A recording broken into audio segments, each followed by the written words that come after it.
त्याला सांगितलं राणे साहेब जरांगे पाटलाची उंची कशाला मोजता, तुम्ही आणि तुमचे दोन पोरं एकावर एक जरी उभे केले तरी आमच्या वाघा इतकी उंची होणार नाही, तुमची जरांगे पाटला इतकी उंची होणार नाही. कुत्रे फेकले वा.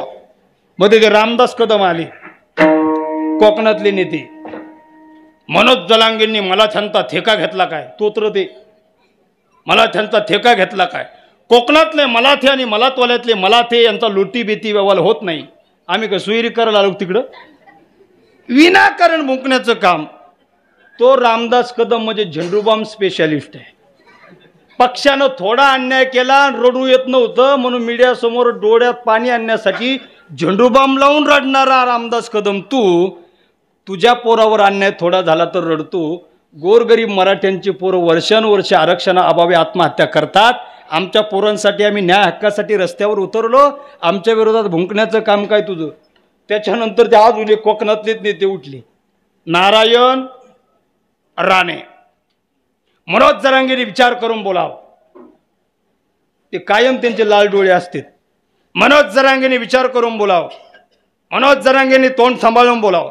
मनोज जरांगेने बोलताना विचार करावा आपली उंची किती, आपण बोलतो किती आणि म्हणतो कोण, ज्याची उंची मुळात 1.5 फूट आहे तो राणे, तेच 1.5 फूट आहे. त्याला सांगितलं राणे साहेब जरांगे पाटलाची उंची कशाला मोजता, तुम्ही आणि तुमचे दोन पोरं एकावर एक जरी उभे केले तरी आमच्या वाघा इतकी उंची होणार नाही, तुमची जरांगे पाटला इतकी उंची होणार नाही. विनाकारण भुंकण्याचं काम करता. अजून त्याच्यानंतर कोण आलत, अरे हा ते जात बाह्य ध्यानातच राहत नाही ना. हा सरकारला वाटलं हे बी डाव फसले, मग सरकारला वाटलं गड्या या मनोज जरांगे पाटलाच्या आंदोलनाचा अभ्यास सरकारनं केला. जरांगे पाटलाचा प्रचार जेवढा मीडियानं केला नाही ना, तेवढा महाराष्ट्रातल्या वारकरी संप्रदायाच्या महाराज मंडळीनं केला. हा महाराष्ट्रातला आतापर्यंतचा सगळ्यात मोठा अखंड हरिनाम सप्ताह जर कुठं झाला असेल ना तर सराटी अंतरवलीमध्ये झाला. 385 क्रमांकाच्या कीर्तनानं, काल्याच्या कीर्तनानं सप्ताहाची सांगता झाली. 385 कीर्तन अंतरवलीमध्ये झाले.